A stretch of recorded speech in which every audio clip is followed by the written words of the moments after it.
Il est 23h, bonsoir à tous. Merci de votre attention. Voici les titres à la une de l'actualité ce samedi. Ce 13 février, la journée mondiale de la radio est célébrée par le monde entier. Ici, en Côte d'Ivoire, le ministre de la Communication et des Médias, Sidi Touré, était à Bouaké. Occasion pour lui d'appeler au renforcement de la confiance entre les professionnels des médias et la population. À la veille de la Saint-Valentin, la fête de l'amour, décoration et affiches aux couleurs de la romance s'affichent fièrement. Certaines enseignes maximisent sur les accessoires féminins. Notre reporter Alexis Bretaogo a fait une incursion dans l'univers du sensuel autour de cette célébration, celui de la lingerie féminine. Aux États-Unis, l'ex-président américain Donald Trump a été acquitté ce samedi par le Sénat américain qui le jugeait pour incitation à l'insurrection à la suite des violences au Capitole le 6 janvier dernier. Voilà pour l'essentiel. Oui, bonsoir à tous. Ce 13 février, la journée mondiale de la radio est célébrée par le monde entier. Ici, en Côte d'Ivoire, le ministre de la Communication et des Médias, Sidi Touré, était à Bouaké. Occasion pour lui d'appeler au renforcement de la confiance entre les professionnels des médias et la population. Yasmine Aka, Charles Tatou. Adopté par l'UNESCO lors d'une assemblée générale de 2012, le 13 février marque la journée mondiale de la radio. L'année 2021 constitue donc la 10e édition. Pour cette 10e commémoration, le ministre de la Communication et des Médias, Sidi Thiomoko Touré, a choisi la ville de Bouaké pour rendre hommage aux hommes des médias et aux auditeurs de la radio.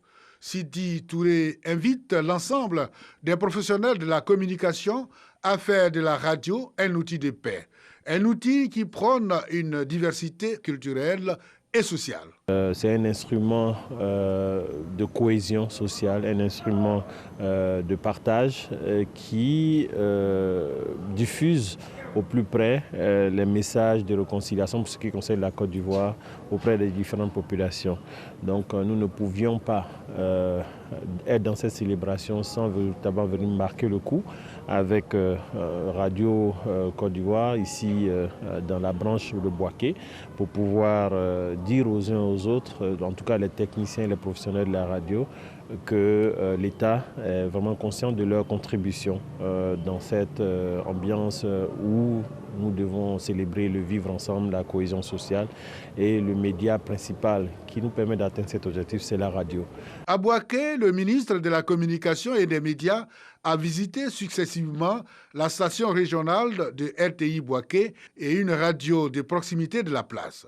La Côte d'Ivoire a connu sa première radio juste après l'indépendance.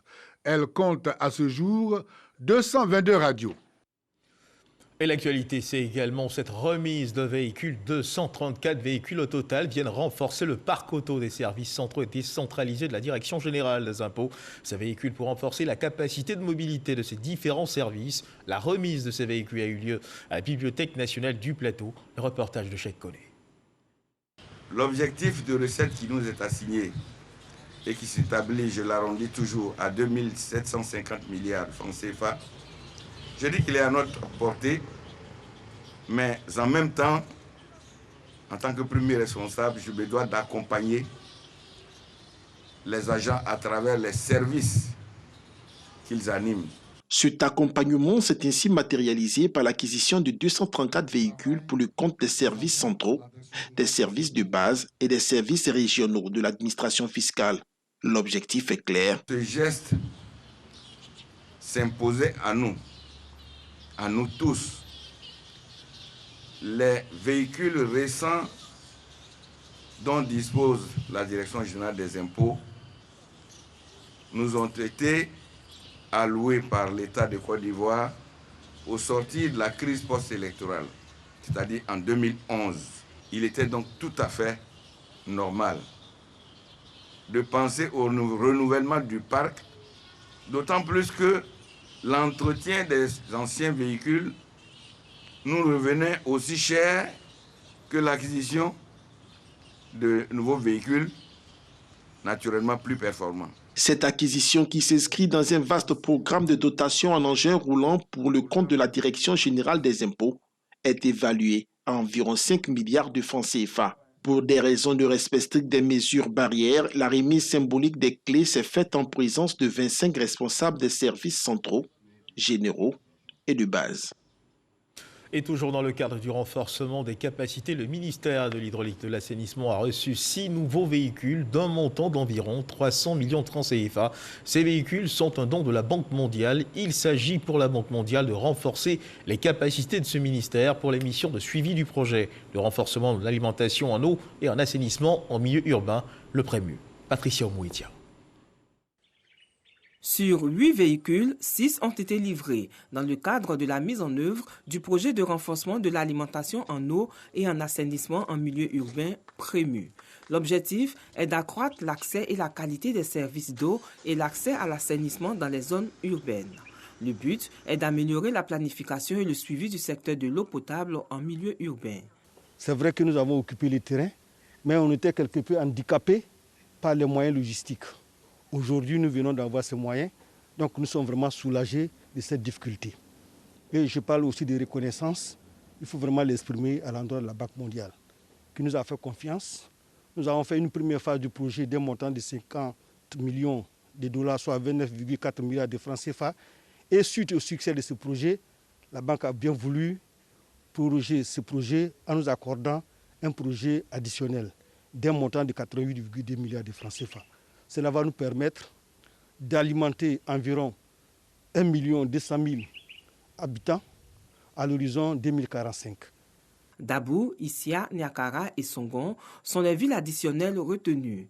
Dans ces localités, les investissements seront axés sur le développement des capacités de production de forages neufs et réhabilités.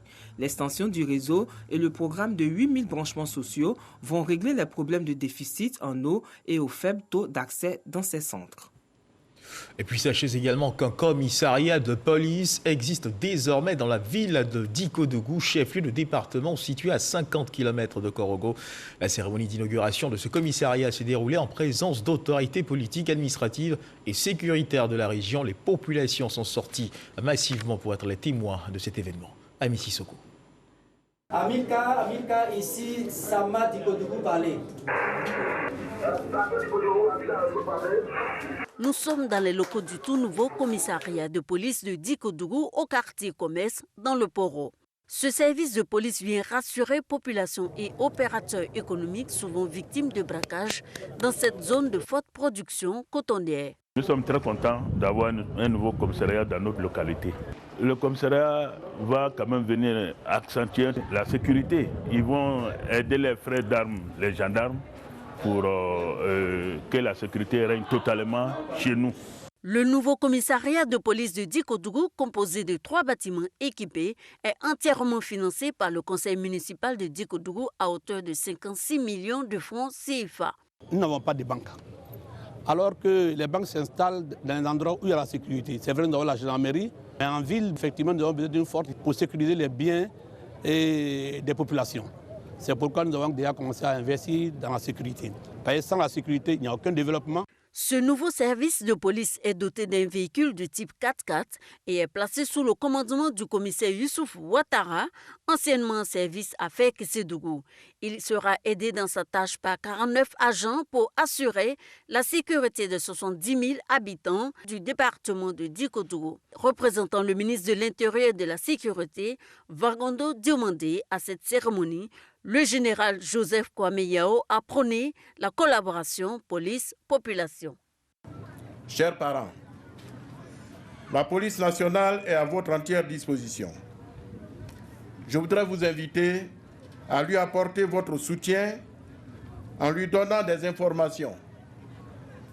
Cela permettra de prévenir et de réprimer tous les agissements susceptibles d'affecter votre quiétude et votre tranquillité. En plus d'assurer les services régaliens, le nouveau commissariat de police de Dikodougou dispose d'un comité consultatif d'éthique et d'un bureau d'accueil genre chargé de la lutte contre les violences basées sur le genre. Toujours dans le domaine de la sécurité, un fumoir détruit à Anono, dans la commune de Cocody. et des dealers mis aux arrêts. Ces faits se sont déroulés au cours d'une opération conjointement menée par la compagnie antidrogue du port autonome d'Abidjan et des équipages issus des escadrons de la gendarmerie d'Abobo et d'Agban.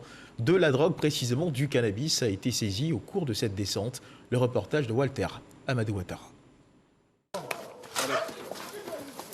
Effet de surprise et c'est la débandade. Nous sommes à Nono, sur un coup de fil anonyme. La gendarmerie nationale débarque dans ce fumoir situé dans la commune de Cocody. Ici, sous ce hangar de fortune, les activités non recommandables se menaient au vu et au su des riverains. Bien organisée, la vente de drogue se faisait à travers des téléphones Android et des livreurs utilisant souvent des motos. Si maman m'envoyait un couteau, elle n'a pas pris. Il ne pas d'ici.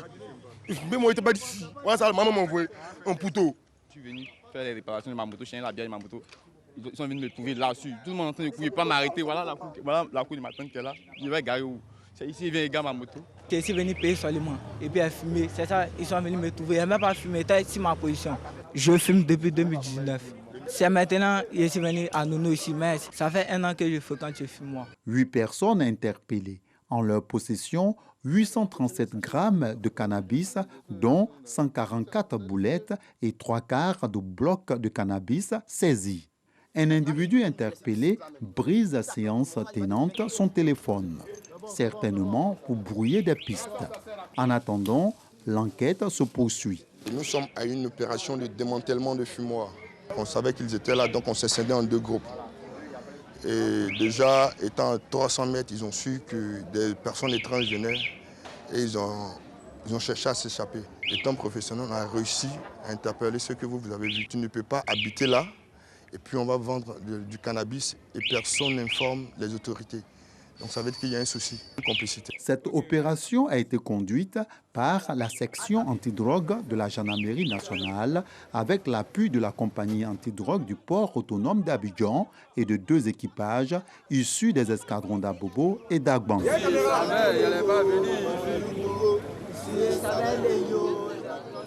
Une descente qui rend donc compte de la lutte menée par les forces de défense et de sécurité contre la délinquance, le trafic de stupéfiants. La lutte contre la Covid-19, ce tueur silencieux ne doit également pas faiblir.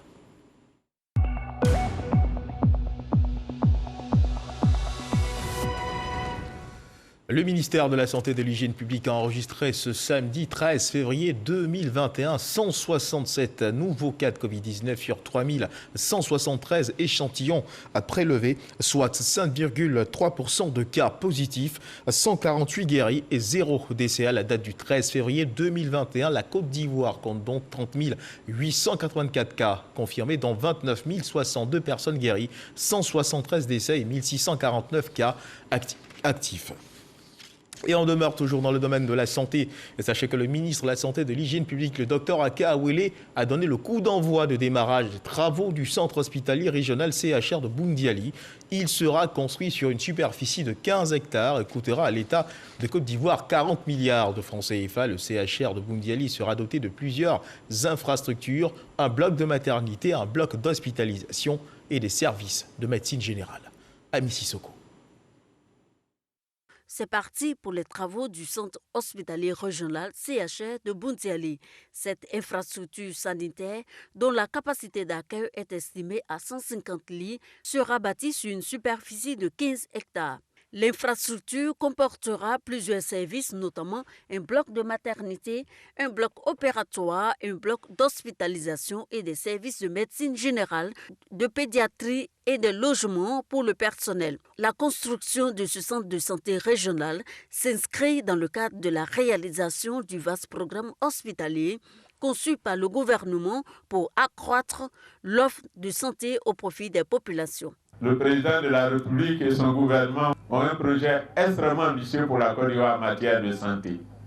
Un programme présidentiel hospitalier, je l'ai dit, datant de 2017, qui porte sur une valeur estimée à plus de 800 milliards de francs CFA pour toute la Côte d'Ivoire. Bientôt, nous allons également démarrer la construction d'une 60aine d'hôpitaux généraux avec un bloc gynéco-obstétrique sur tout l'étendue du territoire. Et il y a de la place là encore pour le Grand Nord. On va bientôt également venir lancer ces travaux. Coût de réalisation du CHR de Bountiali, 40 milliards de francs CFA. Les travaux vont durer 16 mois. Et dans le domaine de l'agriculture, l'Agence nationale d'appui au développement rural, l'ANADER, a procédé hier vendredi au centre de formation de Bingerville-Lamé à la remise de diplômes à une dizaine de personnes formées en management des organisations professionnelles agricoles, en abrégé OPA. Celles-ci ont reçu une formation qualifiante de 6 mois qui devrait leur permettre d'améliorer la qualité de service des différentes sociétés coopératives d'où elles sont issues. Il s'agit là de la première promotion de formation qualifiante en management des OPA du centre de formation de l'ANADER. Le reportage de Jean-Louis Pambo. Ils sont au nombre de 13 auditeurs, issus des filières sucrières, cacaoyères et évéicoles qui reçoivent le diplôme de fin de formation en management des organisations professionnelles agricoles, OPA. Formation qui vient apporter une plus-value au personnel de ces organisations, souvent recrutés sur le tas. Cette formation vraiment nous a appris beaucoup. Comment est-ce que les sociétés coopératives doivent être organisées, comment est-ce que les différentes parties de ces sociétés doivent fonctionner. Je pense que ça a été pour moi un bagage de plus, une connaissance de plus. Nous allons bien monnayer cette formation, tout ce savoir, lorsque nous serons assis dans nos structures respectives. Améliorer l'opérationnalité des sociétés coopératives à travers la formation de leurs employés et dirigeants, mais surtout contribuer à la modernisation de l'agriculture ivoirienne. Aujourd'hui, nous sommes arrivés à l'étape où on a décidé d'aller directement dans les OPA, prendre les employés qui sont déjà là et puis renforcer leurs capacités pour que l'impact de cette formation puisse se ressentir dans l'amélioration de cette gestion. C'est en 2010 que ces formations ont été initiées au centre de formation de Bingerville. 135 auditeurs y ont été formés et ces 13 derniers constituent la toute première promotion en management des organisations professionnelles agricoles. Et parlons à présent de noix de cajou. La production de la noix de cajou connaît un bond quantitatif. Chaque campagne, malheureusement, la qualité ne suit pas toujours.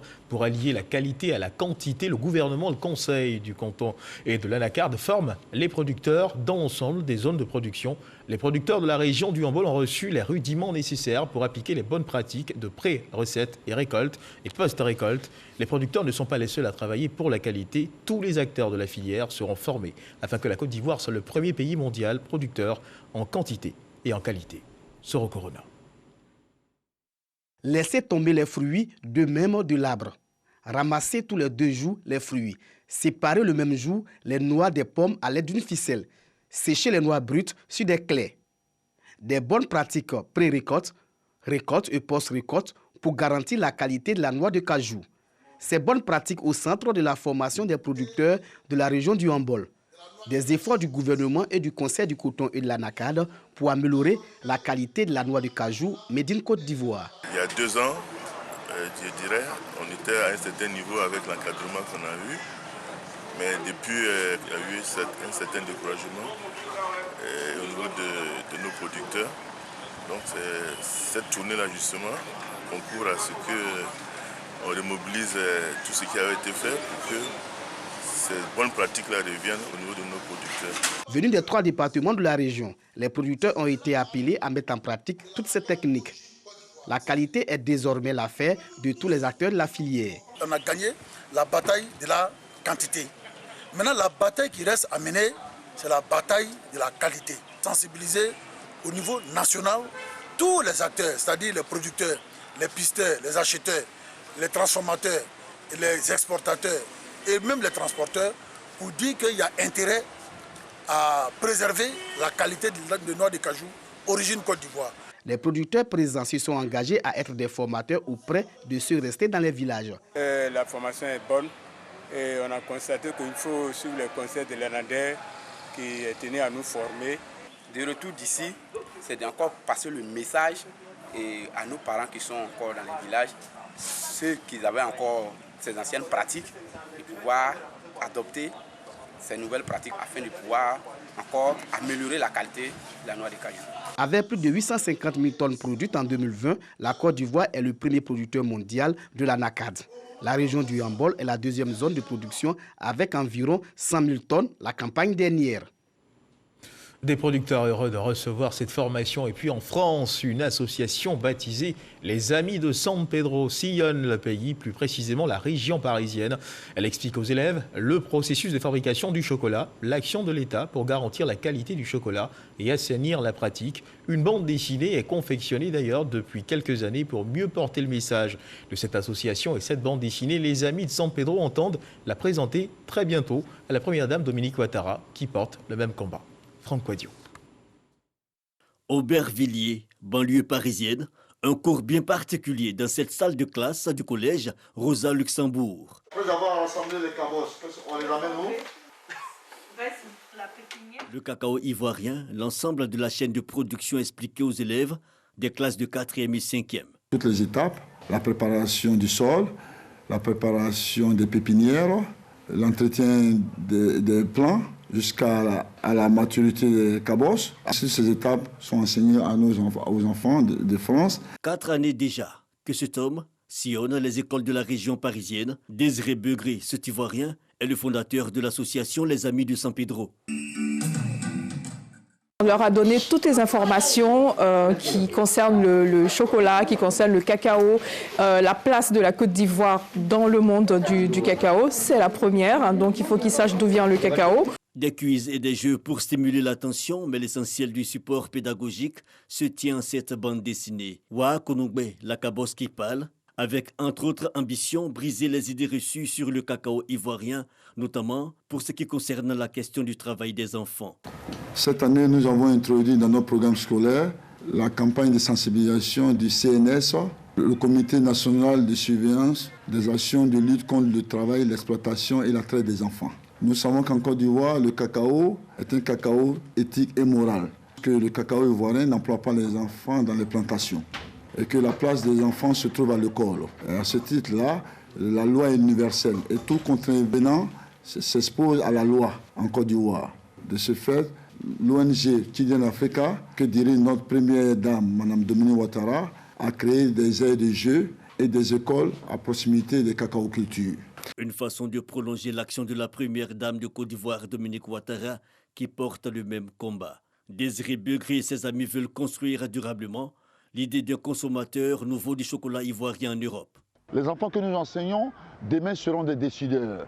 On pourrait les retrouver au cours de Londres, où on discute des prix du cacao. On a beaucoup appris sur le chocolat, que le chocolat venait de la Côte d'Ivoire et tout ce qu'on a mangé ici c'était 100% naturel, sans produits chimiques. L'association Les Amis de San Pedro qui d'ailleurs va présenter à la première dame à Abidjan bientôt la nouvelle édition de la bande dessinée sur le cacao ivoirien. L'idée est après la France de vulgariser cet outil didactique dans toutes les écoles de Côte d'Ivoire. Et retour en Côte d'Ivoire, direction la région du Tonkouy où une caravane du livre sillonne les départements de cette région. Cette caravane organisée par la fondation Koblé des Mandés du Sud qui a son siège dans la ville met ainsi à disposition des élèves des écoles primaires et secondaires des milliers d'œuvres littéraires pour enrichir leurs connaissances à travers la lecture. Gervais Kwasi, Godefroy Okambawa. Inciter les enfants à la lecture et leur faciliter l'accès aux livres, c'est l'une des missions que s'est assignée la Fondation Koblé des Mandés Sud à travers cette action. Ce sont plusieurs établissements primaires et secondaires des départements de Sipilou, d'Anané, Biancouma et Man qui recevront une cantine contenant 100 romans par école. Les apprenants pourront les lire jusqu'à la fin de l'année scolaire. Le message important, c'est d'expliquer à nos parents qu'on ne peut pas aller loin dans les études lorsqu'on n'a pas maîtrisé la lecture. Et nous les invitons à faire bon usage de ces cantines-là en lisant les livres, en les exploitant avec l'aide des enseignants, de sorte à ce que les messages contenus dans les livres puissent servir à ceux qui l'ont lu tout le temps de leur cursus scolaire. À Sipilou, première étape de la caravane, cet accueil joie. Enseignants, parents d'élèves et surtout apprenants des établissements visités ont accueilli les initiateurs de la caravane du livre. Un geste qui, selon eux, est une bouffée d'oxygène dans le système éducatif, surtout dans les contrées les plus reculées du pays. Nous disons infiniment merci à la Fondation Koblé qui vient en aide aux populations et aux élèves de Sipilou. Ces livres ne seront pas abandonnés. Nous allons apprendre avec la foi afin de réaliser nos propres rêves que le lycée de Sipilou puisse évoluer. La caravane du livre, initiée par la Fondation Koblé des Mandés Sud, qui a pour vocation première la promotion du patrimoine culturel d'An, reçoit le soutien des autorités administratives. Nul ne peut réussir sans la lecture, nul ne peut réussir sans l'écriture. Et tout cela se retrouve dans le livre. Et le livre, c'est l'élément le plus important de la l'acquisition de la connaissance. En acceptant de présider cette cérémonie, je voudrais démontrer aux yeux des parents, des élèves surtout, que la lecture est très importante pour eux, pour leur éducation, pour leur formation. L'effervescence suscitée par la caravane du livre inspire les initiateurs qui entendent initier les actions du genre dans d'autres localités de la Côte d'Ivoire. La Fondation Koblé des Mandés du Sud qui a d'ailleurs son siège dans la ville de Mans. Les populations de Beaunois pourront très bientôt se trémousser au son des mélodies cadencées du Popo Carnaval. La 40e édition du Popo Carnaval de Beaunois a été lancée jeudi dernier et cette année, un accent particulier sera mis sur la cohésion sociale et le vivre ensemble, eu égard aux événements survenus dans la région pendant la période électorale. Et cette 40e édition se tiendra du 5 au 18 avril 2021 à Beaunois. Issa Chonayo nous en parle. Démonstration des danses des communions, prestations d'artistes et défilé des guerriers. Nous sommes bien au lancement de la 40e édition du Popo Carnaval au plateau. Après le rendez-vous manqué l'année dernière du fait de la pandémie du coronavirus, l'événement revient dans le strict respect des mesures barrières et avec des innovations. Nous avons l'habitude d'initier la journée des femmes, mais cette fois-ci, nous avons voulu la journée de la jeunesse pour faire la promotion de la jeunesse, pour faire la promotion de la paix, pour permettre à la jeunesse de se prendre en charge, pour qu'ils puissent avoir des activités génératrices de revenus, pour qu'ils puissent s'intéresser au développement de Beaunois. La ville de Beaunois a connu des heures chaudes lors de la présidentielle du mois d'octobre 2020. Cette 40e édition du Popo Carnaval est une opportunité pour les cadres d'exhorter les populations au vivre ensemble et à la cohésion. Au Popo Carnaval, on s'amuse, mais c'est le lancement de la culture à Bouré aussi qui est mise en avant. Que le Sud Comoé est vraiment un lieu de brassage. C'est un véritable melting pot où les populations ont toujours vécu en pleine intelligence, en pleine harmonie. Et ce genre de cérémonie va permettre de rapprocher les populations. La 40e édition du Popo Carnaval est prévue du 5 au 18 avril 2021 à Beaunois. Demain, c'est le 14 février, la fête de l'amour. Et si vous avez fait un tour en ville, impossible de ne pas s'en rendre compte avec les décorations et autres affiches aux couleurs de l'amour. Notre reporter Alexis Ouedraogo a fait une incursion dans l'univers du sensuel autour de cette célébration, celui de la lingerie fine. Je vous invite à suivre son reportage.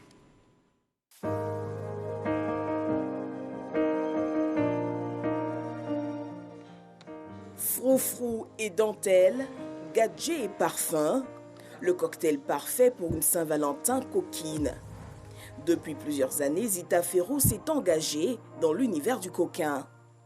Un lait de minuit aphrodisiaque qu'il va falloir vous passer sur le corps le soir au coucher. Ça fait des sensations, vous voyez un peu le truc. Voilà. Donc c'est juste que pour le soir.